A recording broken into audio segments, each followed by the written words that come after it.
All right, here we go. Today's 49ers Report sponsored by Mint Mobile. In a period of inflation, and everybody is trying to save money, Mint Mobile is changing the cell phone game. You may have heard of them before. It's the cell phone company owned by famous actor Ryan Reynolds, and they're offering cell phone plans for as little as just a couple of bucks per month. We'll tell you more about Mint Mobile coming up in just a few moments, but start saving money today by using that link at the bottom of your screen, mintmobile.com/chatsports.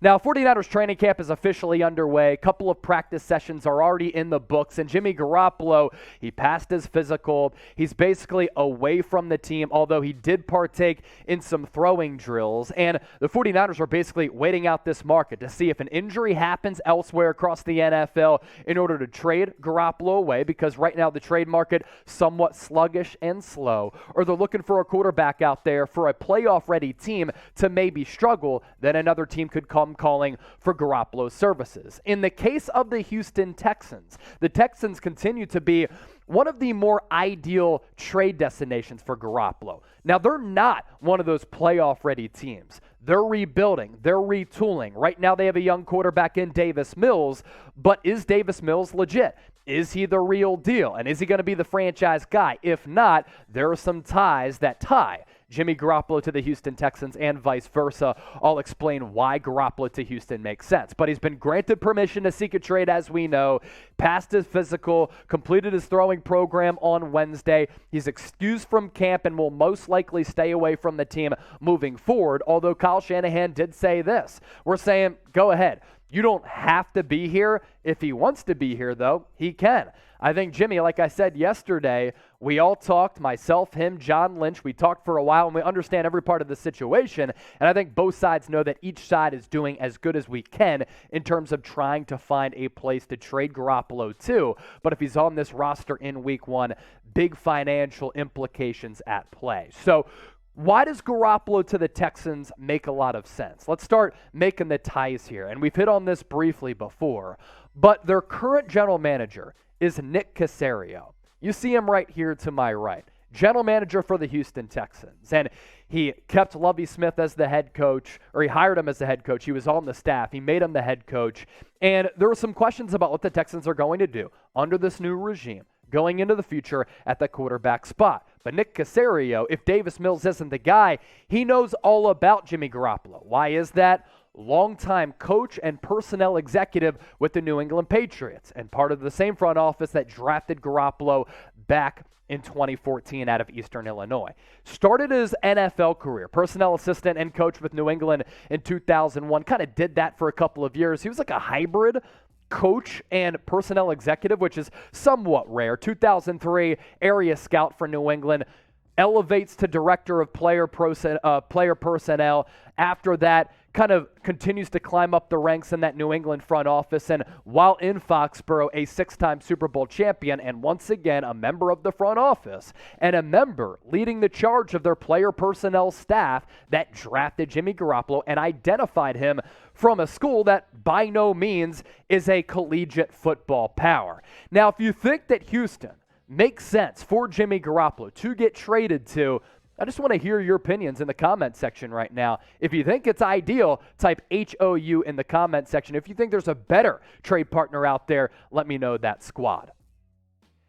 And we're talking about Garoppolo to Houston for a couple of reasons. For all of the reasons that I talked about, but also Bleacher Report putting together a pretty interesting segment, right? One trade that each NFL team should offer before the start of the 2022 season. No trades did they come up with for San Francisco. It's more for Houston trading for Jimmy G. But either way, here's what they had to say about that potential deal. The Texans have supported Davis Mills all offseason, and you know, they've said he'll get another chance to prove himself. Houston just could be slow playing a potential Garoppolo deal, though. After all, general manager Nick Caserio served as New England's director of player personnel, and the organization selected the quarterback in the second round of the 2014 NFL draft. So Caserio obviously is going to play it patient with Davis Mills, but if there are any questions about who the future quarterback is going to be, he knows who to go to in Jimmy Garoppolo. And this market, which is slow right now, can change for a couple of reasons. An injury at that quarterback spot elsewhere among the other 31 teams, subpar quarterback play,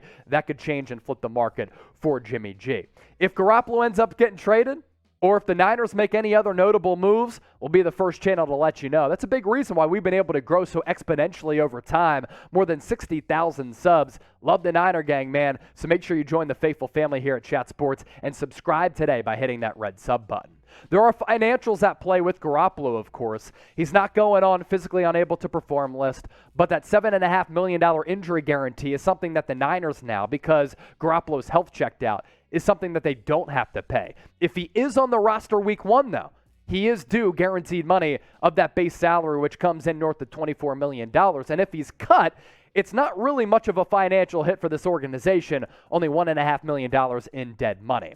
As I mentioned off the top of the show, 49ers Report, sponsored by Mint Mobile, changing the cell phone game, offering plans for as little as $15 per month on America's largest 5G network. Not only do they have to offer really affordable cell phone plans, but also unlimited talk and text, high-speed data, a mobile hotspot, and it's unlimited premium wireless plans, and your service guaranteed to really never go out because it's on America's largest 5G network. So start saving money today during an era of inflation when everybody is trying to save some cash by heading to mintmobile.com/chatsports. I'll put that link in the comment section and the description of this video.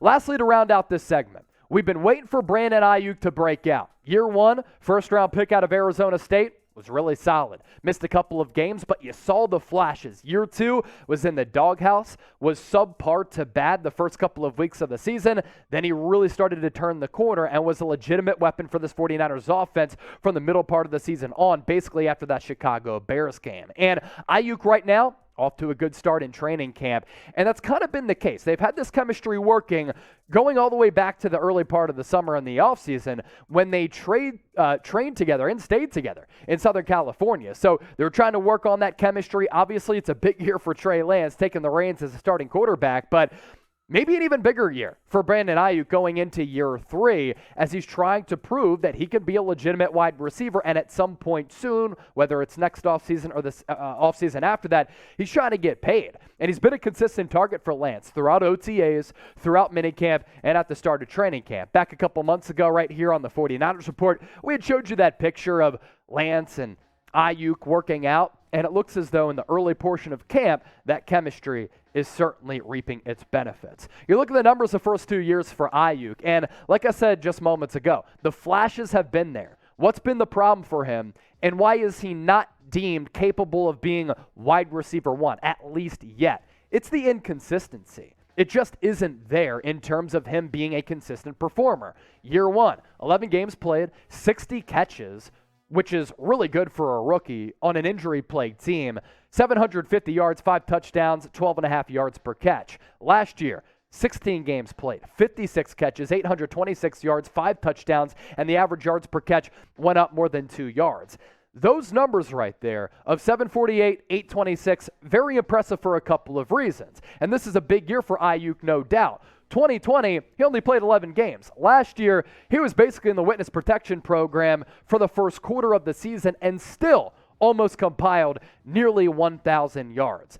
Big year for Aiyuk because he's trying to prove, okay, am I a number 1? Am I a number 2? We're going to find out soon, especially if Deebo Samuel continues to not practice, if Aiyuk is a legitimate number 1 target on the outside or if he's more of a number 2. You ask me right now, because of the lack of consistency, I'd say he's more of a number 2. Has some wiggle, has that vertical element, which hasn't been displayed by Jimmy Garoppolo. It's a big reason why I'm excited for Trey Lance to start unleashing some deep balls that hasn't been a part of this offense, and in turn opens up everything underneath. And Aiyuk has some pretty good size and speed, just has to put it together. What do the great ones do? Consistent performers week in, week out, year in, year out. For Aiyuk, it's been a little bit too spotty for him to be a bona fide number 1 guy. With that, I ask you this, your best guesses in the comment section right now. How many receiving yards will Aiyuk have in 2022? Let me know, and appreciate all of you for rocking and rolling with us.